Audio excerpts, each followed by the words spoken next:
ao seminário Educação e Diversidade promovido pela GE Academy.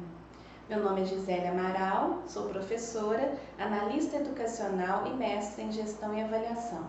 Trabalho na Superintendência Regional de Ensino de Caxambu e como diretora pedagógica na GE Academy. A GE Academy é uma instituição de ensino à distância, totalmente online, que oferece cursos nas mais diversas áreas. Esses cursos são considerados livres de formação profissional. Este seminário faz parte de um projeto que busca auxiliar os professores e quem se interessar pelo assunto a ampliar seus conhecimentos, reflexões e ações. O material deste seminário está disponível para download na página do seminário e você também poderá adquirir o certificado de participação, caso queira. Caso também você seja estudante e precise de carga horária complementar, para as atividades complementares, você pode solicitar o certificado para comprovar sua participação, que é válido. Então vamos lá! Olá, sejam todos bem-vindos ao nosso seminário de Educação e Diversidade. Nós viemos hoje aqui falar um pouquinho com vocês, uma conversa sobre educação e diversidade. Educação seria aquela educação oferecida nas escolas. E diversidade seria a diversidade de alunos que hoje em dia a gente recebe nas escolas. Então, essa união dessas duas, a gente percebe que está muito complicado para as escolas, para os professores, porque sempre se acostumou com a segregação. Alunos especiais em escola especial, alunos ditos normais em escolas regulares. E hoje em dia a gente sabe que não é bem isso que acontece. Todo mundo tem direitos de estar junto e estudar na escola que ele pretender. Então, da década de 90 para cá que começou o que a gente chama de democratização do ensino. Porque antes só uma elite que estudava, era só mesmo quem queria.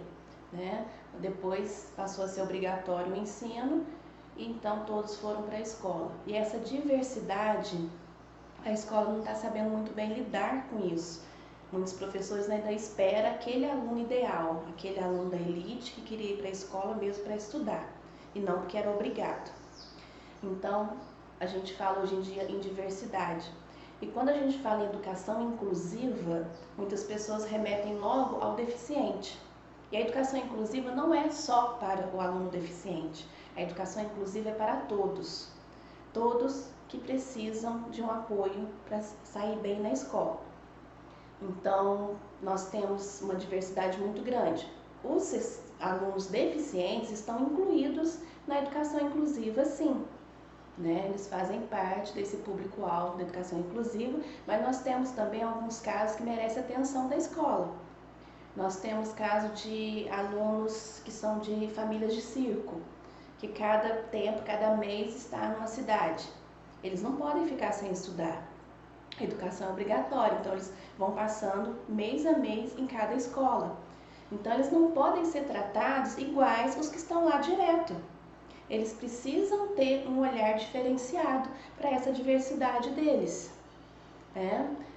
Então, a questão da educação inclusiva, ela veio justamente para reverter esse percurso de exclusão, de qualquer natureza, e de ampliar as possibilidades de inserção, de crianças, jovens ou adultos em escolas regulares.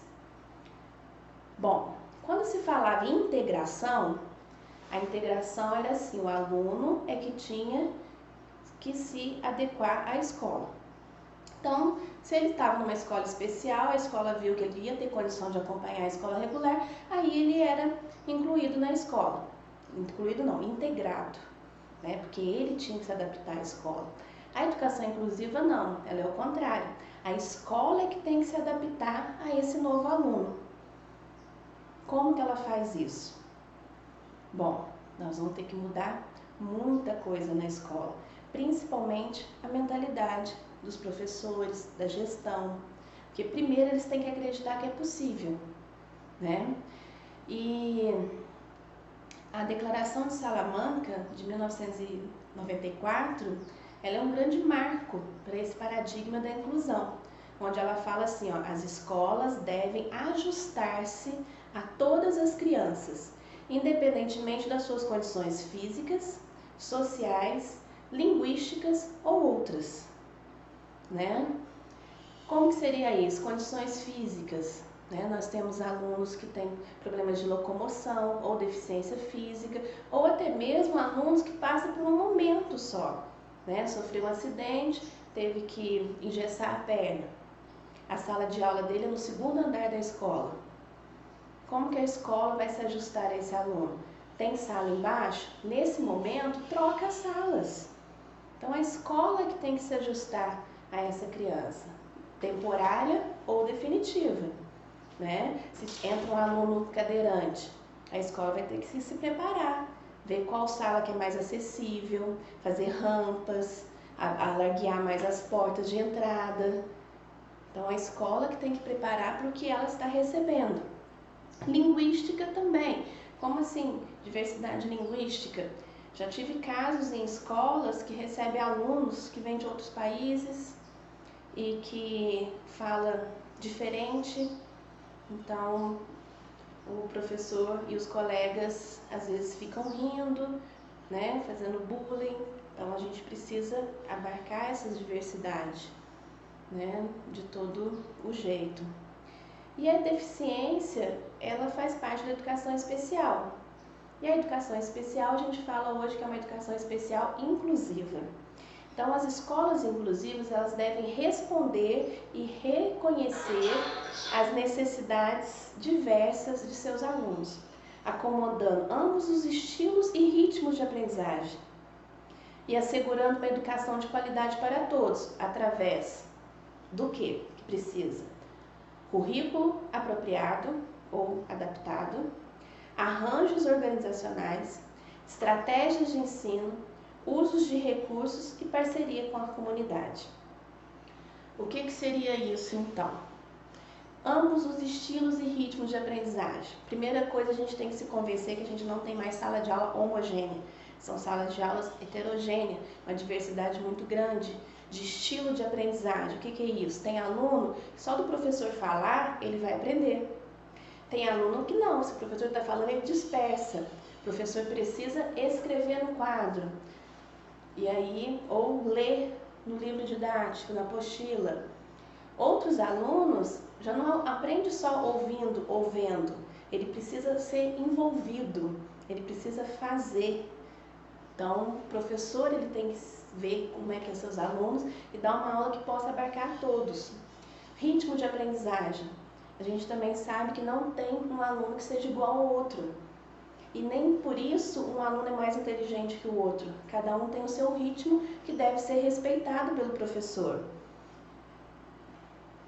Outra coisa também que a gente tem que levar em consideração são as inteligências múltiplas, né? Porque se a gente for parar para pensar e fala assim, quem é mais inteligente, Einstein ou Pelé? Aí a gente fala assim, nossa sociedade, ela leva muito em conta a inteligência matemática e a linguística, são tidas como as mais importantes.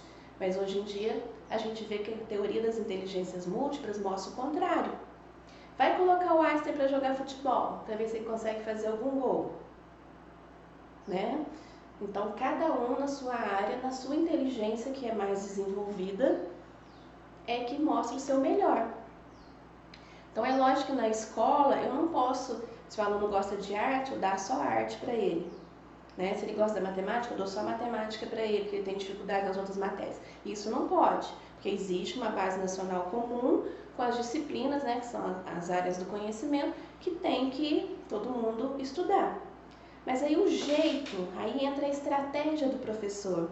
Um aluno que é mais musical, a inteligência musical mais aguçada. Então o professor dá uma aula com música, pede para ele criar uma paródia com o que ele aprendeu na aula de ciências, né? Um aluno que ele é mais visual, então um aluno que ele tem mais a inteligência interpessoal mais desenvolvida. Então, o professor, quando ele faz essas estratégias de ensino, facilita a aprendizagem daquele aluno, né? Outra coisa, então, que a gente tem que prestar atenção, né, para melhorar a inclusão. currículo adaptado. Se a gente for pensar, a gente tem o nosso currículo, né? Tem a Base Nacional Comum, BNCC, tem o currículo dos estados, mas a gente tem que ter sensibilidade para perceber. Aluno surdo, ele não vai aprender fonética de jeito nenhum. Ele não escuta, como é que ele vai perceber os sons das palavras para a gente ensinar fonética para ele? Então, essa parte é um currículo adaptado. Eu não vou dar essa parte para esse aluno surdo, eu não vou cobrar dele essa parte. Outra coisa, arranjos organizacionais. Um aluno que tem dificuldade para escrever, o professor vai fazer a prova oral com ele. Né? Então, são adaptações que a gente vai ter que fazer, porque hoje em dia a gente não fala mais em igualdade, e sim equidade. Qual que seria a diferença? Igualdade é um professor chegar assim e falar assim, eu pratico a inclusão porque eu trato todos os meus alunos iguais. Não, esse professor está errado. Eu não posso mais tratar iguais. Porque a equidade é dar mais a quem precisa de mais. Então, se o meu aluno ele precisa de uma adaptação, eu vou fazer para ele. E não vou fazer para o outro porque o outro não precisa. Porque só através dessa adaptação que eu estou fazendo para esse aluno é que ele vai conseguir chegar no mesmo patamar dos demais. Embora também isso é uma outra questão que precisa ser revista. Não existe a questão assim de patamar todos iguais. Cada um tem o seu ritmo. Né? Então a gente precisa. Uso de recursos. Então tem aluno com baixa visão, que ele precisa às vezes de uma lupa, prova mais ampliada. Né? Tinha uma escola uma vez que recebeu um aluno cego. O que o aluno, a melhor coisa é a gente perguntar para o aluno, o que você acha que facilitaria a sua aprendizagem? E ele dá as dicas. A escola que recebeu um aluno cego, ele pediu assim, o professor, quando vai dar aula, enviar antes por e-mail para ele o material. Porque aí o que ele faz? Existe um programa de computador que lê para ele todo o material. Então ele já ia preparado para a sala de aula. Existem muitas, como é que eu digo assim, recursos também que vai depender de cada caso, de cada deficiência, de cada aluno incluído, o que ele necessita. Então eu devo fazer uso desses recursos, né? Outra coisa, a educação inclusiva, ela constitui um processo de mudança. Então, mudança estrutural, envolvendo flexibilização curricular, acessibilidade de prédios, ou seja, a escola precisa se adequar não só ao aluno cadeirante, mas o aluno cego também. Igual tem uma escola que até é tudo plano, mas no corredor a diretora colocou vários vasos de planta, o que dificulta o aluno cego andar, porque ele vai com a sua bengala. Então, tira para deixar o caminho livre para ele, né? Equipamentos também, adequação do sistema de comunicação oral e escrita. Hoje em dia a gente já tem aí a tecnologia assistiva com equipamentos. Então, se o aluno tem alguma dificuldade de pegar no lápis, existe um lápis adaptado para a mão dele, para fazer com que ele consiga escrever um pouco. Comunicação, existe a comunicação alternativa, as pranchas de comunicação, principalmente utilizada com os alunos autistas, que têm dificuldade na parte de comunicação.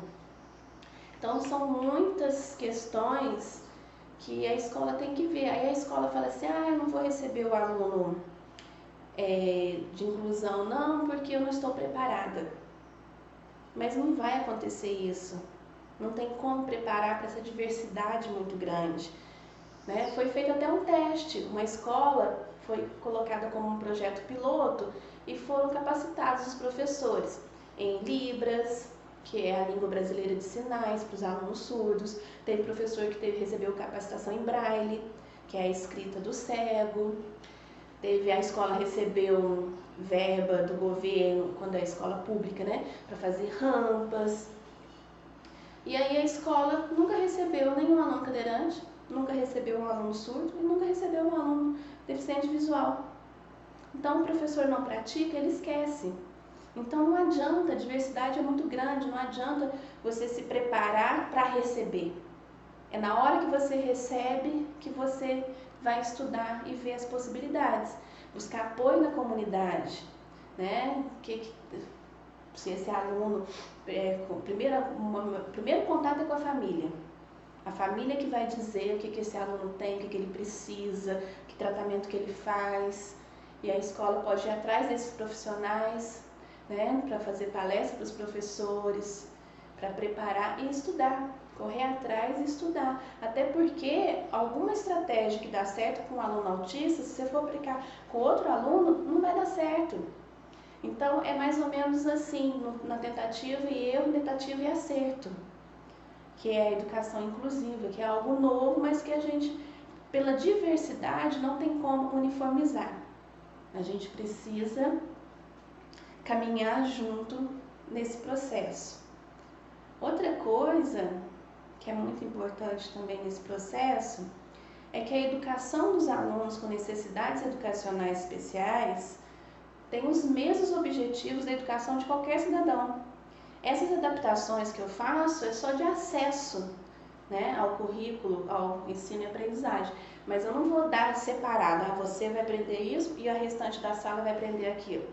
Não é, é o mesmo objetivo, tá? Só que algumas modificações são requeridas, né, na organização e funcionamento. Então isso não impede dele conviver com os demais. E uma coisa muito importante é que tem que ficar claro que incluir não é somente delegar à criança um espaço físico em sala de aula. Tá, não posso negar matrícula. Tá na lei, eu tenho que aceitar. Mas eu não sei o que fazer com você. Você está ali na sala de aula, está incluído, mas eu não faço nada diferente para que ele aprenda.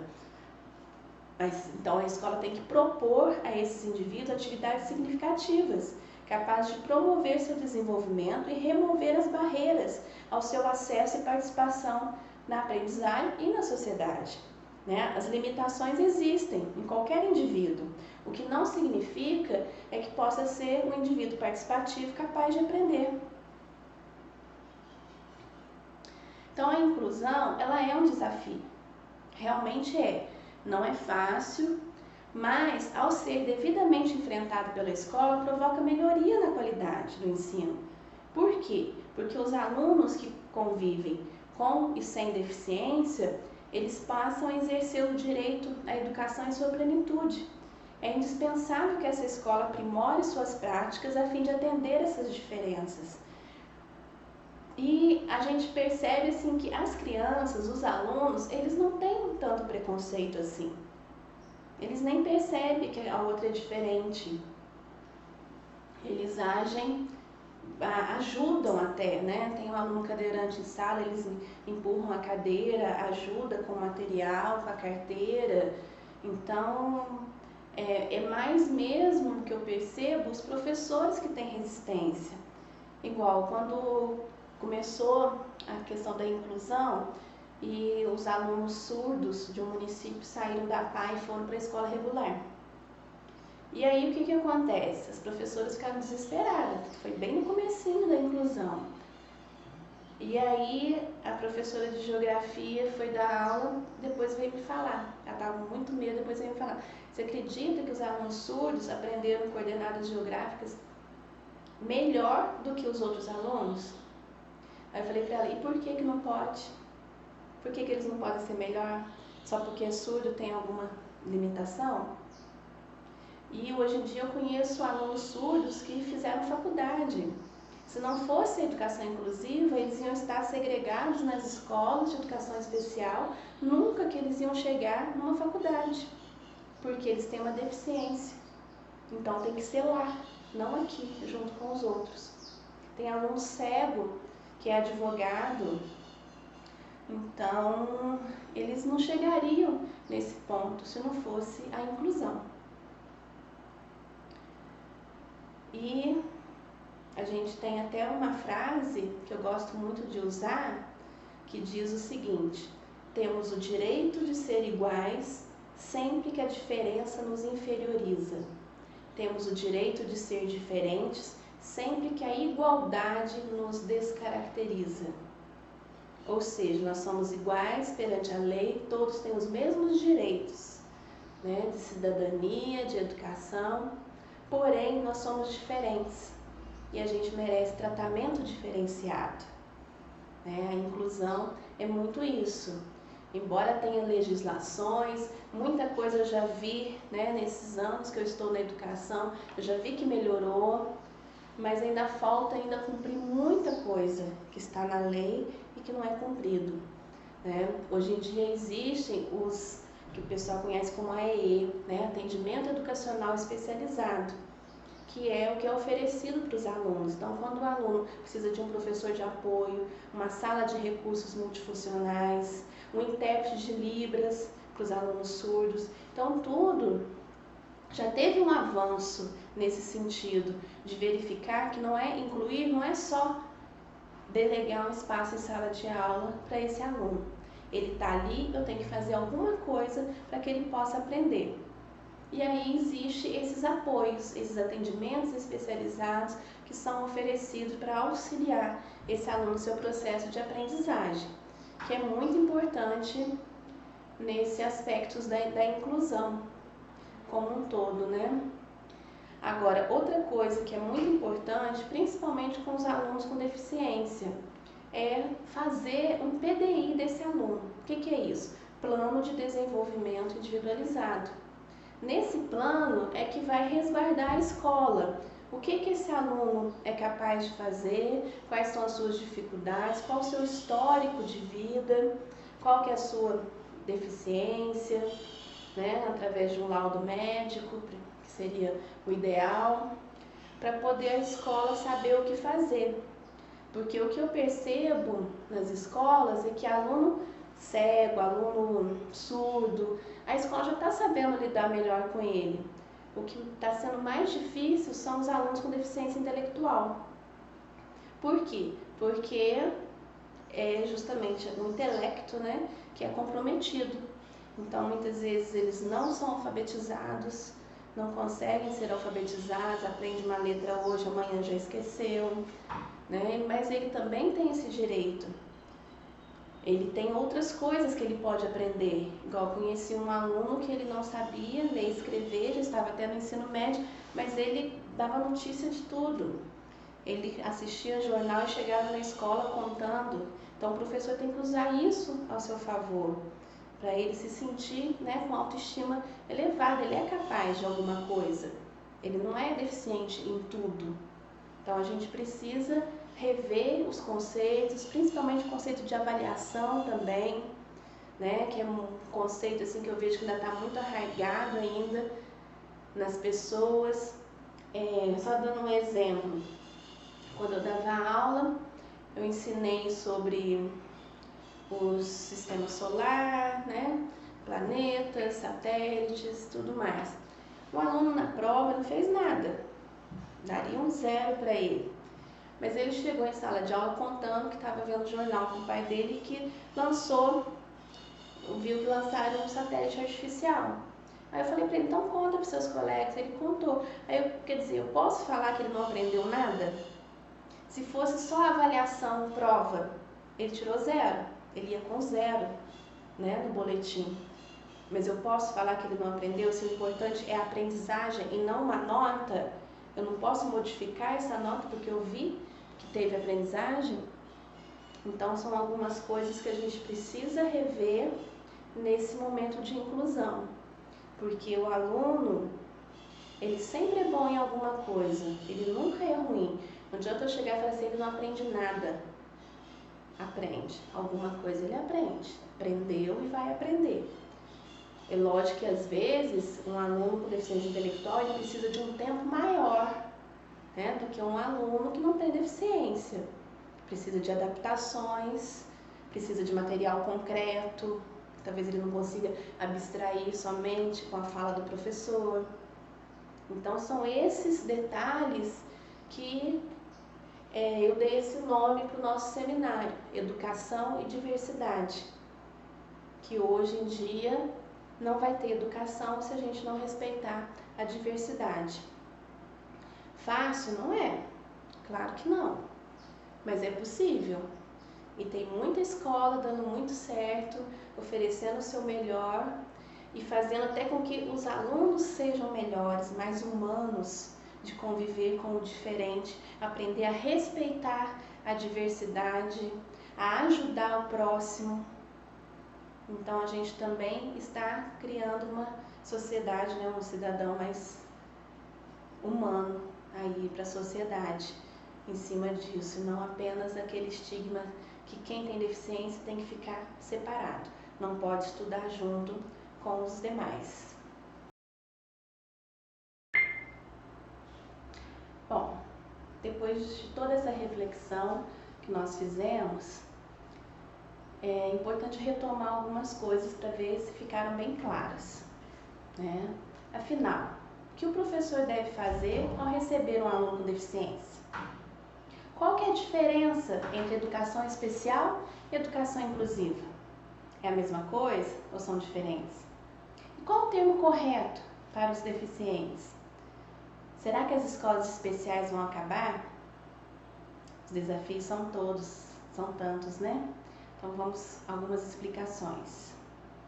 Bom, primeiramente, o que é educação inclusiva? Educação inclusiva é uma educação voltada para a cidadania global, plena, livre de preconceitos e que reconhece e valoriza as diferenças. Valorizar as diferenças é a palavra-chave. As diferenças sempre existiram. Na educação inclusiva, elas precisam ser reconhecidas e valorizadas, sem preconceito. A inclusão prevê a inserção escolar de forma radical, completa e sistemática. Todos os alunos, sem exceção, devem frequentar as salas de aula do ensino regular. Bom, esse conceito que eu passei para vocês é baseado no livro Inclusão Escolar, o que é, por quê, como fazer, de Maria Tereza Egler-Montan, que é uma das maiores especialistas do Brasil em educação inclusiva.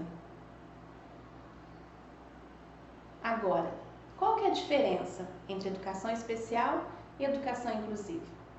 Educação especial é uma modalidade de ensino.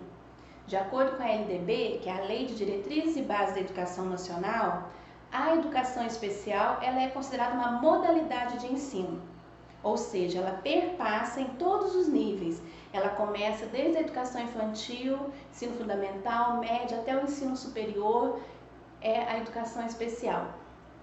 Na LDB também, houve uma polêmica quando eles colocam assim, a educação especial é aquela oferecida preferencialmente na rede regular de ensino. E aí, esse preferencialmente, surgiram muitos debates em vários seminários, congressos sobre o tema. Por quê? Bom, a educação especial é aquela oferecida na rede regular de ensino, preferencialmente. O que isso quer dizer? Né? O que o legislador quer dizer com preferencialmente? Quer dizer que é preferível lá, mas se não for, pode ser em outro lugar. Será que foi isso? Ou preferencialmente, bom, se o aluno der conta, ele vai para o regular. Se não der conta, fica na escola especial.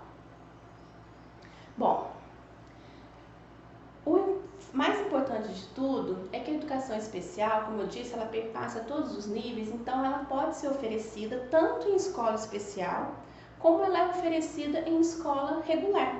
Se eu tenho um aluno incluído e ofereço para ele, vamos supor, um exemplo, aluno surdo, eu ofereço para ele intérprete de Libras, eu estou oferecendo uma educação especial para ele dentro da escola regular. Tá? Então tem os dois lados da educação especial. O que não pode acontecer mais hoje é a questão do que a gente chamava classe especial. Dentro de uma mesma escola, numa classe coloca todos os alunos com dificuldade de aprendizagem, com distúrbio, com deficiência. E aí aquela classe é chamada de classe especial. Bom, embora o nome especial, né, gera assim, nos traz a lembrança assim, de algo que é especial, que é pomposo, né, que é bom, né? Nesse sentido, acaba virando um pejorativo. Por quê? Porque é alguém que precisa de algo especial, senão não vai conseguir aprender. E aí aquela turma, aquela classe é taxada dos alunos burros, dos alunos que não aprendem, dos alunos que não podem conviver com os demais. Então, isso que não pode, por isso que fala livre de todo tipo de preconceito.